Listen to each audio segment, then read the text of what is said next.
இங்க நிக்கிற டாட்டி നീ ഇവിടെ ഉണ്ടായിരുന്നാ? സിധു ഉനക്കുള്ള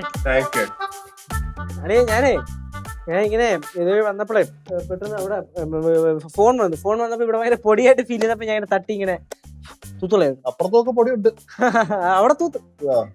സിധു உனக்கு பிரேக்ஃபாஸ்ட் சாப்பிட வேண்டாமா? உனக்கு பிடிச்ச அப்பவும் கடலைக்கறியும் இருக்கு. കുറച്ചായിട്ട് കഴിക്കാം. எனக்கு சித்துக்கு ஆகாரம் கொடுக்கறதுக்கு ரொம்ப பிடிக்கும். என்னன்னா எல்லாமே ருசிச்சு சாப்பிடுவான், എന്നിട്ട് നല്ലതെന്ന് சொல்லுவான். ആന്റി ഗൾഫിൽ കിടന്ന് കഷ്ടപ്പെടുമ്പോഴേ നാട്ടിലെ ആഹാരത്തിന്റെ വില അറിയത്തുള്ളൂ. ഞങ്ങളെല്ലാരും കൂടെ ഗൾഫിലോട്ട് വരണമെന്ന് വിചാരിച്ചാ, പക്ഷെ കൊണ്ടുപോയില്ലാട്ടാ. പാറൂസേ ഇനിയും സമയമുണ്ടല്ലോ, നമുക്കേ ഒരു തവണ ദുബായ് ട്രിപ്പ് പ്ലാൻ ചെയ്യാം. കനകം, ഫ്രിഡ്ജിനകത്ത് നോക്കിയപ്പോഴേ കുറച്ച് മീനേ ഇരിപ്പുള്ളൂ. അത് പൊരിക്കാനും കറി വെക്കാനും കൂടി ഇല്ല. പിന്നെ ഉള്ളതെടുത്ത് ഞാൻ വെളിയിൽ വെച്ചിട്ടുണ്ട്, നമുക്ക് കറി വെക്കാം. അമ്മ நீங்க കിച്ചൺ കதவு സാത്തിനീங்களா? അതെന്തിനാ ഈ അങ്ങോട്ടും ഇങ്ങോട്ടൊക്കെ പോകുമ്പോഴല്ലേ ഈ കഥ അടച്ചിട്ടിട്ട് പോന്നേ? അയ്യോ അമ്മ, அந்த பூனை வரும் அம்மா, மீனெல்லாம் எடுத்துட்டு போகும். എന്ത് പൂണ? അപ്പൊ ഇന്ന് പൊരിച്ച മീൻ ഇല്ലേ? ഇന്ന് പൊരിച്ച മീൻ കൂട്ടണ്ട. സാധാരണ ഞായറാഴ്ച സ്പെഷ്യൽ ഉണ്ടായിരുന്നായിരുന്നു, ഇപ്പൊ അതും ഇല്ലേ? പാറൂസേ വിഷമിക്കണ്ട കേട്ടാ, നമുക്ക് അടുത്ത ഞായറാഴ്ച നാടൻ കോഴി മേടിച്ചിട്ട് കറി വെക്കും. അടുത്ത ഞായറാഴ്ച നമുക്ക് നാടൻ കോഴി മേടിച്ചിട്ട് കറി വെക്കാം. അയ്യോ, അടുത്ത ഞായറാഴ്ച പറ്റത്തില്ല. അടുത്ത ഞായറാഴ്ച പടവലത്ത് പോണ്ടായോ? അത് ശനിയാഴ്ച തന്നെ പോവുകയും വേണം. എങ്കിൽ പിന്നെ പടവലത്ത് വെച്ച് ചിക്കൻ കറി ഉണ്ടാക്കാം. അതാവുമ്പോ ആറ്റിലെ കുറെ വെള്ളവും പൊങ്ങിയിട്ടുണ്ട്, അപ്പൊ വെള്ളത്തിലും കളിക്കാം. ആറിന്റെ അവിടെ കാണാൻ പോയാലേ നീ വിവരം അറിയും. വീടിന്റെ നടുമുറ്റത്ത് മഴ പെയ്യുന്നുണ്ടിട്ടേ കൊറേ നാളായി. അതെ, ഞായറാഴ്ച വേറെ പരിപാടി ഒന്നും ഏറ്റുപിടിച്ച് വെക്കല്ലേ. ഞായറാഴ്ച പടവലത്ത് പോയേ പറ്റത്തുള്ളൂ. തെറ്റി പോയേക്കാ. എന്നാ പിന്നെ ശനിയാഴ്ച നമുക്ക് പോവാം. പാറൂസേ പടവലത്ത് പോകുമ്പോഴേ പഠിക്കാനുള്ള ബുക്ക് എടുക്കാൻ മറക്കണ്ട. എന്തോന്നല്ലയാ, 2 ദിവസം പടവലത്ത് പോയി നിന്ന് ഞാൻ പഠിക്കണ്ടല്ലോ എന്ന് വിചാരിച്ചിട്ടാ പടവലത്ത് പോന്ന് പറഞ്ഞു. ഇനിയിപ്പൊ കല്യാണത്തിന് പോകുമ്പോഴും ബുക്ക് എടുക്കാൻ പറയോ? ചിലപ്പോ പറയും. ഞാനൊക്കെ അങ്ങനെ കൊണ്ടുപോയിട്ടുള്ളതാ. പിന്നെ മക്കളെ പാറുവേ, നീ പോയി ചേട്ടനെ കുറച്ച് ചൂടുവെള്ളം എടുത്തിട്ട് വന്നേ. ചേട്ടനിപ്പോ ചായ കുടിച്ചോണ്ടിരിക്കുവല്ലോ. ചായയുടെ അളവ് കൂട്ടാനാണ് ചൂടുവെള്ളം കൊണ്ടുവരാൻ പറഞ്ഞ പോടി. ചേട്ടൻ എടുത്തു കുടിച്ചൂടെ? കുറച്ച് പച്ചവെള്ളം ഇപ്പൊ എടുത്തു പാടി. ഓ ഞാനിവിടെ പോണായിരിക്കും. എന്നാ പിന്നെ അങ്ങനെ പറഞ്ഞാ പോരെ. അല്ലയാ ഗ്ലാസ് ഞാൻ കുടിച്ചു കഴിഞ്ഞിട്ട് അവിടെ കൊണ്ടുവെക്കാം.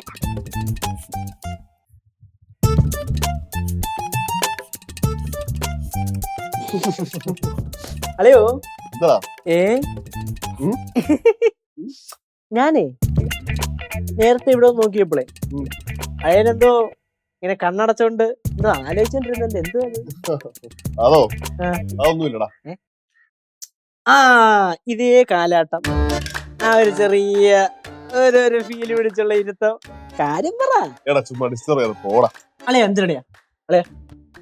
എന്റെ മനസ്സിൽ എന്തെങ്കിലും അലട്ടുന്നുണ്ടോ? ഉണ്ടെങ്കിൽ എന്റെ അടുത്ത് പറ. നമ്മുടെ മനസ്സിലെല്ലാം സേഫ് ആയിരിക്കും. മാത്രമല്ല നമ്മളെ എന്തെങ്കിലും ഡിസ്റ്റർബ് ചെയ്യുന്നുണ്ടെങ്കിൽ നമ്മൾ വേറെ ഒരാളുടെ ഇങ്ങനെ ഷെയർ ചെയ്ത് കഴിഞ്ഞാൽ മനസ്സിൽ ഇറങ്ങിപ്പോവും. എടാ ചില രഹസ്യങ്ങളെ അങ്ങനെ എല്ലാരോടും പറയാൻ പറ്റത്തില്ല. അത് നമ്മളോടൊപ്പം മണ്ണിലലിഞ്ഞങ്ങ് പോവും. മണ്ണിലലിഞ്ഞങ്ങ് പോവും അളിയൻ. പക്ഷെ എന്റെ അടുത്ത് പറഞ്ഞാ ഞാനത് മണ്ണിലലിച്ചങ്ങ് കളയും. ഒന്ന് പറ. എടാ അളിയാ, അല്ലെങ്കിൽ വേണ്ട, അത് പറഞ്ഞ ശരിയാവത്തില്ല. ഞാൻ പോണു. ഒരുമാതിരി വിളിച്ചു ചേർത്തിട്ട് ചോറിലെന്ന് പറയുന്ന അവസ്ഥയായി.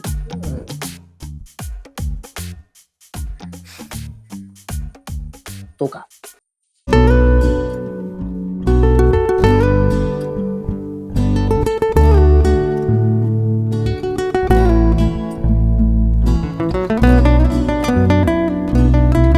പാട്ടുകാരെ തേടി ടോപ്പ് സിംഗർ ഓഡിഷൻ UAE. 8 നും 15 ഇടയിൽ പ്രായമുള്ള കുട്ടികൾക്ക് ഓഡിഷനിൽ പങ്കെടുക്കാം. ഓഡിഷനിൽ അസാമാന്യ പ്രകടനം കാഴ്ചവെക്കുന്നവർക്ക് ടോപ്പ് സിംഗർ ഗ്രാൻഡ് ഫിനാലയിൽ പങ്കെടുക്കാൻ അവസരം. പ്രവേശനം സൗജന്യം. രജിസ്റ്റർ ചെയ്യാൻ ഉടൻ വിളിക്കൂ +971 5263 10876.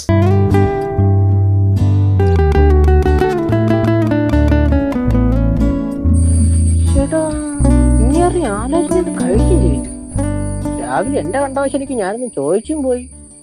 ഇപ്പം രാവിലെ ഫുഡ് കഴിച്ചതിന് ശേഷം കുറച്ചേരം മാവിൻ്റെ ചട്ടി പോയിരുന്ന് ആലോചിച്ച്, പിന്നെ കുറച്ചേരം അപ്പുറത്ത് വരുന്ന ആലോചിച്ച്, പിന്നെ ഊഞ്ഞാലിന് അവിടെ നിന്ന് ആലോചിച്ച്, ഇപ്പൊ കണ്ട് ഉച്ചയ്ക്ക് ചോറ് കഴിക്കുന്ന സമയം ഇപ്പൊ ഇവിടെ വന്നിട്ട് നാലിക്ക് വിശക്കത്തും ഇല്ല.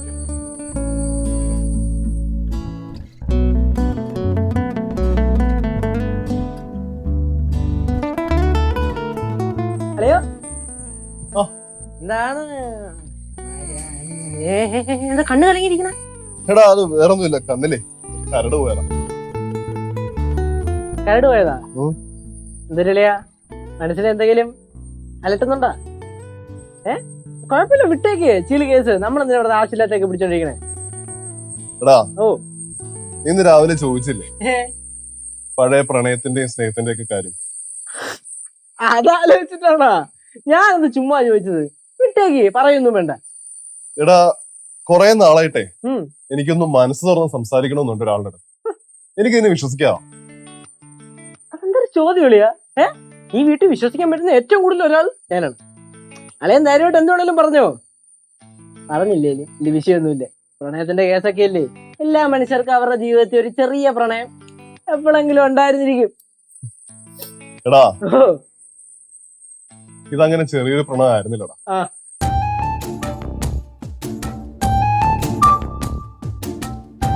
ചെറിയ പ്രണയം അല്ലേ? അതാ നീ രാവിലെ ചോദിച്ചപ്പോ ഒഴിഞ്ഞു മാറി.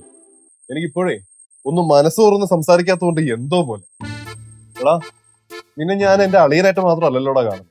നീ എന്റെ ഒരു നല്ല ഫ്രണ്ട് അല്ലേ?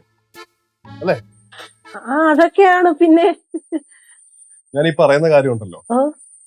ഒരിക്കലും ഒരിക്കലും ലച്ചൂസിന്റെ അടുത്ത് പറയാൻ പാടില്ല. പറഞ്ഞൂടാ? പറയാൻ പാടില്ല. ശിവാനിയോട് പറയാമോ? ശിവാനിയോടൊന്നല്ല, ആരോടും പറയാൻ പാടില്ല. ആരോടും പറയാൻ പാടില്ല? വേറൊന്നും അല്ലടാ, അവർക്കൊന്നും ചിലപ്പോ ഇത് ഉൾക്കൊള്ളാൻ പറ്റിയെന്ന് വരും. ഉൾക്കൊള്ളാൻ പറ്റിയെന്ന് വരില്ലേ? അല്ലേ സത്യം പറയലേ, അല്ലെ വേറെ കെട്ടുവല്ലും ചെയ്തിട്ടുണ്ടോ? പിള്ളേർ വല്ലതും ഉണ്ടോ? സത്യം പറ. പോടാ അങ്ങനെ അളയാടാ. ഓ. ഇതേ പ്രണയോ, എന്റെ പവിത്രമായ പ്രണയം. സത്യം പറഞ്ഞു കഴിഞ്ഞാല് എന്റെ കോളേജ് ജീവിതം വസന്തമാക്കി നമ്മളാണ്.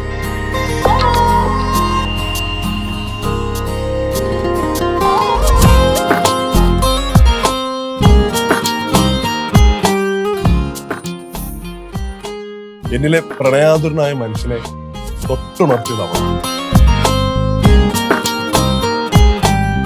അളിയാ, ജീവിതമേ ഒറ്റപ്പെടലല്ല ഒത്തുചേരലിന്റെ ഒരു ആഘോഷമാണെന്നുള്ള തിരിച്ചറിവ് പോലും തന്നത് അവളാണ്.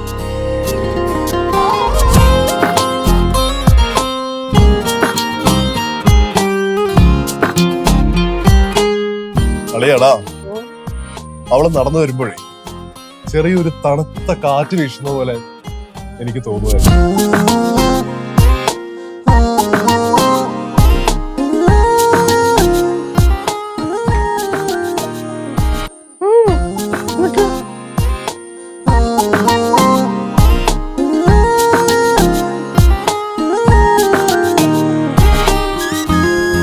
അവളുടെ സംസാരം ഉണ്ടല്ലോ അളിയാ, മുത്തുപൊഴിയുന്ന പോലെ.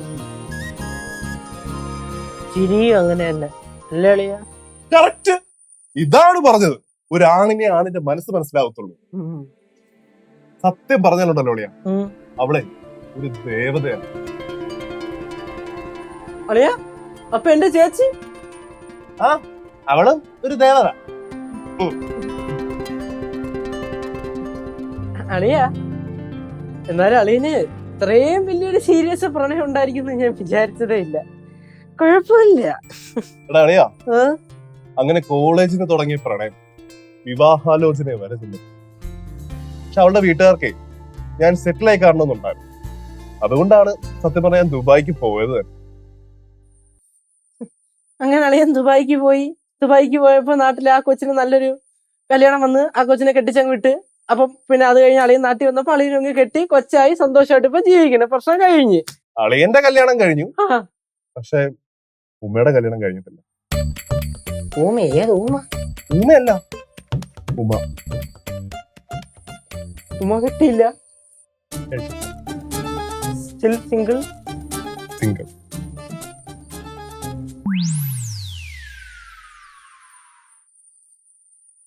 അളിയാടാ, ഞാനൊരു മനുഷ്യനോട് പോലും പറയാത്ത കാര്യം കേട്ടോ. ആരോടും പറഞ്ഞേക്കല്ലേ. മൈ അളിയൻ ഒരാളോട് പറയരുത് കേട്ടാ. ഒന്ന് മനസ്സ് തുറന്നു ഭയങ്കര ആശ്വാസം. Thank you.